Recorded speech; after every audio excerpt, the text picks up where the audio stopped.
So, meine lieben Freunde der Leichte TV, willkommen zurück auf dem Kanal Computersachen und zum zweiten Teil des Übertragens eines Android-Handys auf ein anderes Android-Handy. In dem Fall habe ich jetzt wieder, wie im letzten Setup, auch zwei Samsung-Geräte hier liegen, ein A26 und ein A30.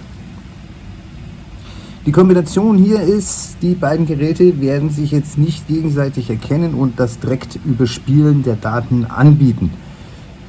Bei dem A30 aufwärts funktioniert das in der Regel sehr gut. Ihr legt die beiden Handys so wie jetzt hier quasi nebeneinander und dann sagt er schon, verschreckt davor, Gerät übertragen. Das wird jetzt aber bei dem A26 hier nicht funktionieren, weil dafür ist es zu alt. Der kann es nicht. Der kann es nicht automatisch erkennen.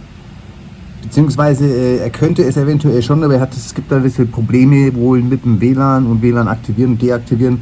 Da kommt man in der Regel nicht weiter. Ist aber auch nicht das Problem.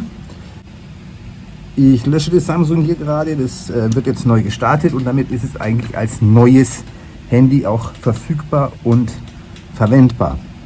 Sollte die Übertragung wie jetzt dann hier in diesem Fall nicht automatisch starten, oder ihr wisst einfach, ihr habt ein älteres Handy als ein A30, dann könnt ihr auch hergehen und könnt euch direkt Samsung Switch im Play Store herunterladen.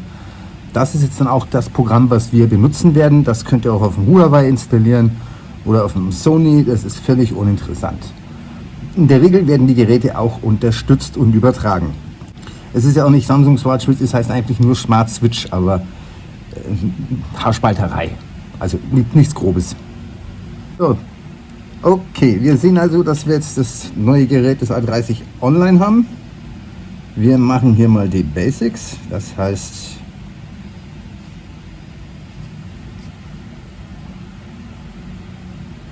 Deutsch, Österreich, nein, Deutsch, Deutschland. So, damit komme ich immer ganz gut zurecht. Dann starten. Legen Sie eine SIM-Karte ein. Ja, könnten wir jetzt machen, machen wir aber nicht. Haben wir keine übrig, brauchen wir auch nicht.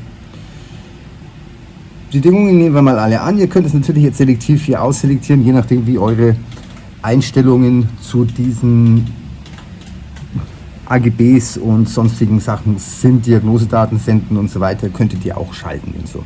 Nur wie gesagt, hier handelt es sich einfach um Testübertragung, von daher gesehen ist mir das eigentlich Jacke wie Hose. Oh gut, machen wir es mal richtig. Schalten wir den Schmarrn mal aus. Datenschutzrichtlinien, ja, das lassen wir drin. So, jetzt brauchen wir das WLAN.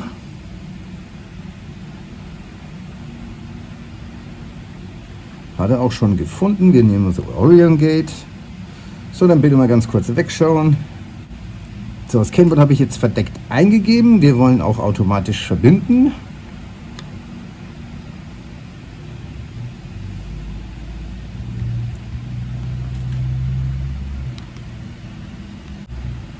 Dann sagen wir hier weiter.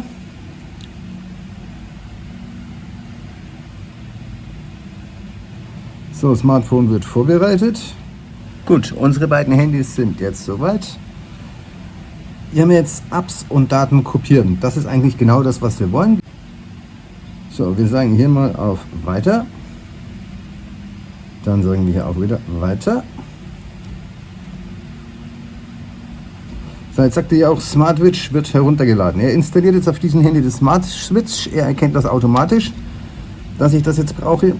Und hier wird jetzt nichts passieren. Ja, toll. Weg. Weil er darauf nicht anspringt.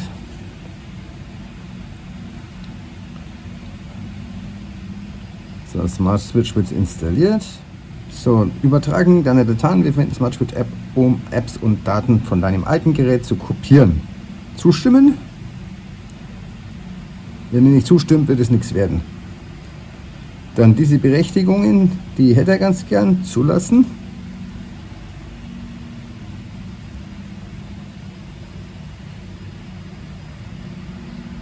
So, auswählen einer Quelle, Galaxy Android. Dann sagen wir hier mal mit Kabel. So, und jetzt haben wir hier nochmal die Hilfe dazu.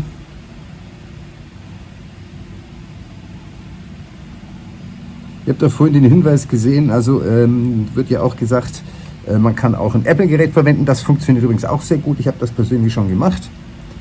Jetzt muss ich mal kurz das andere Handy hier in die Hand nehmen.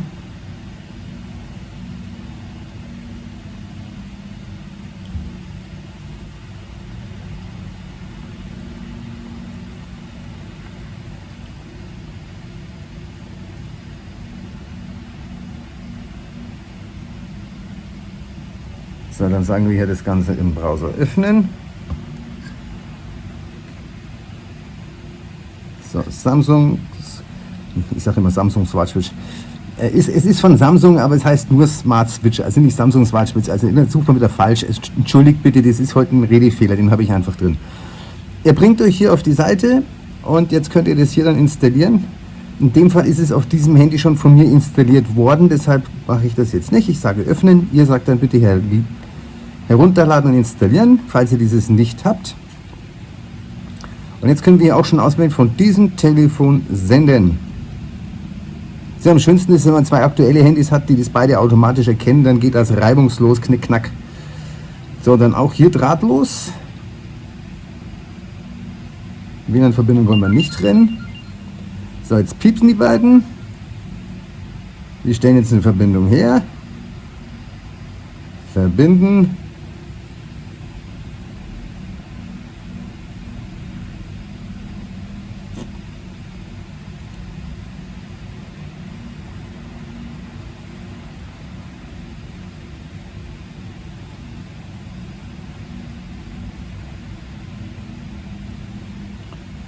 So, wir wollen alles. Weiter. Deine Konten übertragen.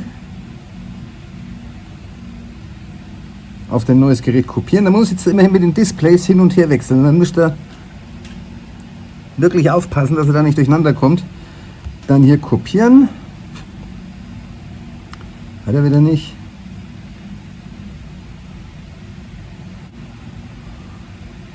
So, Konten werden kopiert.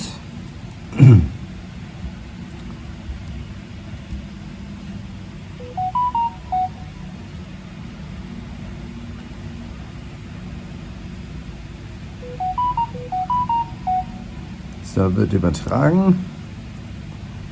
Bildschirm immer an. Dass wir einfach den Prozess im Auge behalten können, der da läuft.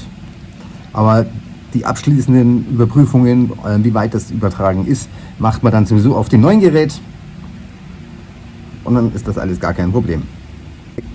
So, und das ist jetzt eigentlich die bevorzugte Einrichtung, die ich verwende, wenn das zweite Altgerät noch vorhanden ist, dass ich es einfach damit übertrage. Wie gesagt, ich habe das schon auf Apple-Geräte übertragen und umgedreht. Konto hinzugefügt. Weiter.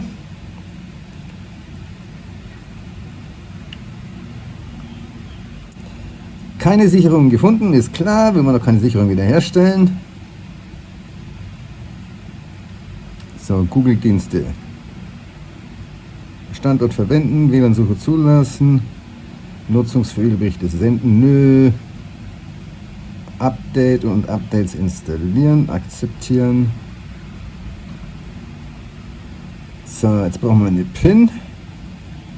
Man muss jetzt mindestens irgendwas vergeben, damit wir das auch benutzen können. Er kann sonst die Face ID und das Zeug nicht rüberziehen und zuordnen, was aber auch nicht in dieser Version immer funktioniert. Es klappt oft klappt es nicht.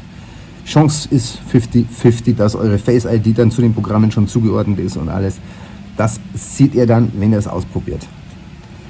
Es ist dann ein Kollateralschaden, wie man so schön sagt.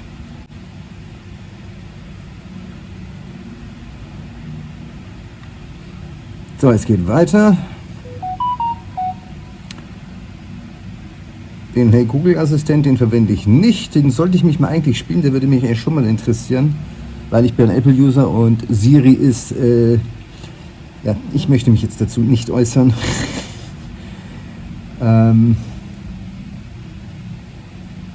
Auf Assistent zugreifen und dann Schmalzungsfern überspringen.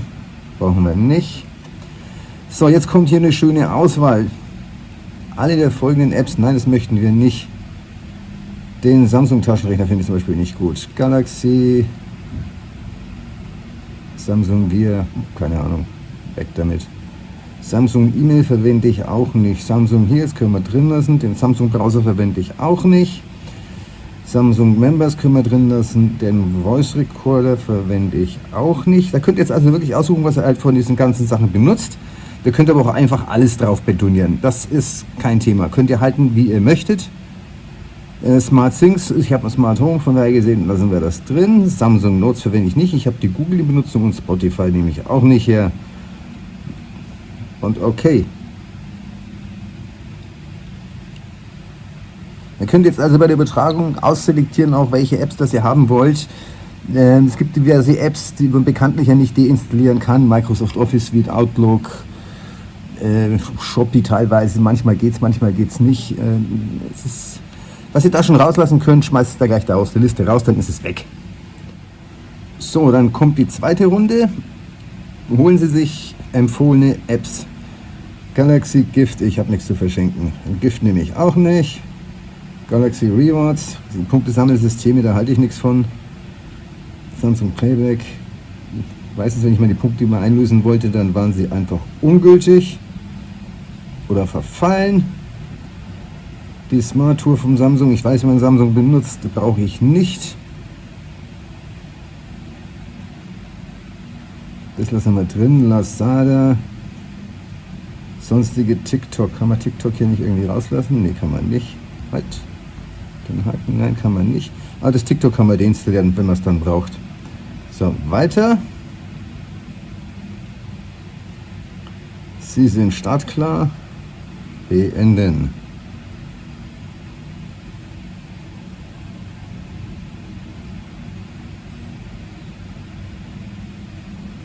So, hier sehen wir jetzt noch, er überträgt. Das dauert noch an. Entdecke und installiere tolle Apps. Fortfahren. Was fragt ihr mich eigentlich, das Zeug kennt er alles, braucht man nicht mehr.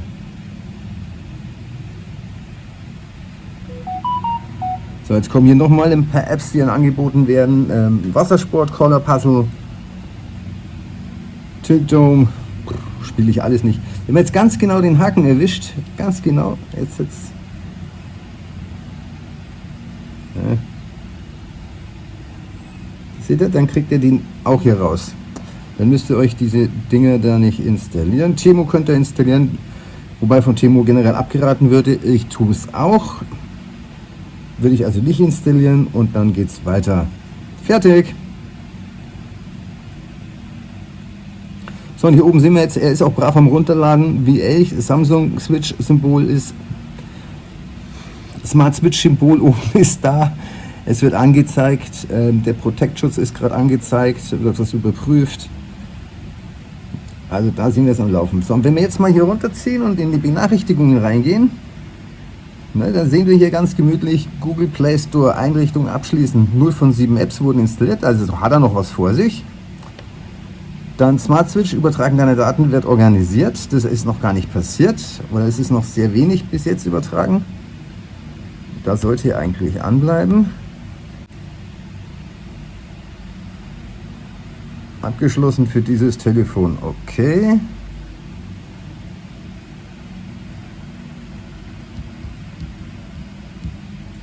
Dann können wir dieses Telefon eigentlich ausgehen lassen.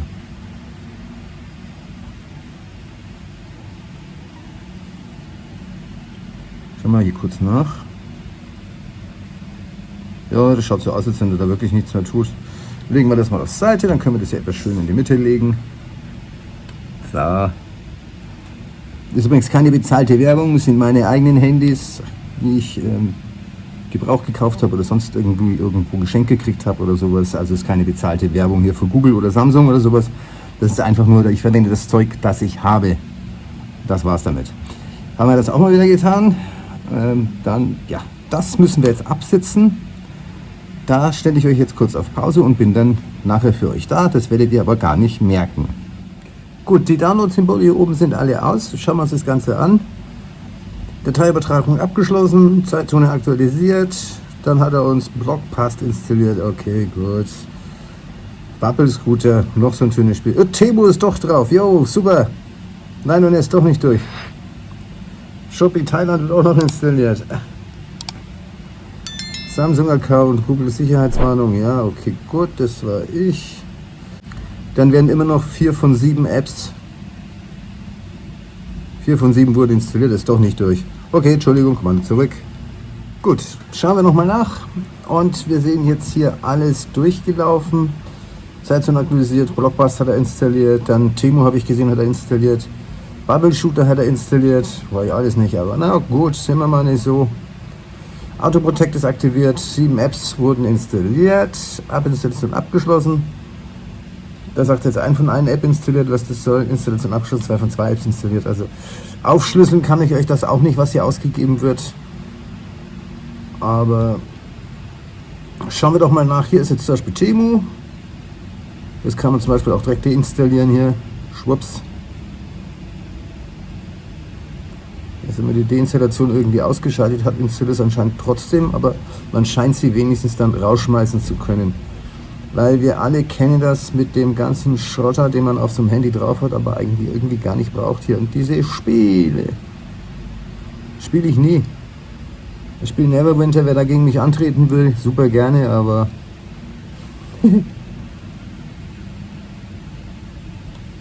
die Dinge hier auf dem Handy, nee. Ich habe immer Probleme, dass mein Akku ständig leer ist, weil ich das Ding einfach viel zu viel benutze. Samsung 123 sagt mir jetzt nicht. Shopee, ja gut, das ist für mich hier in Asien schon wieder interessant, das lasse ich mir drin. Galaxy Store und so weiter, das haben wir auch alles. So, dann schauen wir mal, ob unser Home-Assistent funktioniert oder ob wir uns da anmelden müssen. Das ist ein gutes Beispiel, der hat eine 2-Faktor-Authentifizierung drauf gedutscht, die müsste man dann neu eingeben. Dann kann man es eigentlich sehen, ob er die Sachen übernommen hat. Er ist da, Home-Assistent läuft. Lüfter ausschalten funktioniert auch. Lüfter einschalten funktioniert auch. Super. Der tut's. Was haben wir denn noch? Smart Things, ja, das habe ich vorhin entdeckt. Das ist free. Nein, das möchte ich nicht. Nein, ich will auch nicht zustimmen. YouTube ist aber wichtig bei mir. Da guckt ihr jetzt gerade dieses schöne Video drüber. Ist auch da und ihr seht, ich bin angemeldet. Jo. Da gibt es übrigens ein paar abgefahrene Videos hier auf meinem Zweitkanal. Songkran, Pattaya, Soi 6, die größte Wasserschlacht der Welt. Also wirklich muss man gesehen haben. Nein, eigentlich muss man es erlebt haben. Wenn ihr da mal reinschauen wollt, wirklich Videos, also Soi 6, dann die Naklua Road und der letzte Tag des Final. Das sind wirklich extreme Videos, also das geht wirklich richtig zur Sache. Da seht ihr mal eigentlich, wie viel 100.000 Menschen, also 100.000 waren es jetzt nicht, wie 1.000 Menschen da zusammenkommen können, ohne ein riesen Polizeiaufgebot und feiern können, wenn da nicht geschürt und gestichelt wird. Das sind ja alles ganz friedliche Menschen. Auf so einer Naklua Road waren 2,5 Kilometer Party pur und ich habe, glaube ich, einen Polizisten gesehen. Wenn dir das Video weitergeholfen hat, würde ich natürlich sehr über einen Daumen nach oben freuen. Ein Abo für den Kanal wäre riesig. Und wenn du die Glocke aktivierst, verpasst du auch kein weiteres Video mehr auf diesem Kanal. Dann in eigener Sache, ich produziere die Videos natürlich für euch in meiner privaten Freizeit. Und wenn du das gut findest und den Kanal hier unterstützen möchtest, kannst du das gerne tun. Die Spendenlinks findest du am Ende der Videobeschreibung für PayPal, Banküberweisung, Lightning und Bitcoin. Ansonsten solltest du weiterführende Probleme haben mit deinem PC, mit deinem Netzwerk, mit deinem Notebook, mit was auch immer, kannst du dich vertrauensvoll an die KSC wenden, ein weltweiter remoter Dienstleister.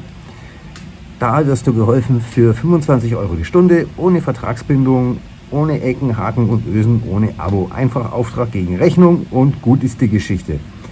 Verlinke ich euch auch unten in der Videobeschreibung. Dann wünsche ich euch noch einen schönen Tag und einen schönen Abend. Und bis zum nächsten Video. Bye bye.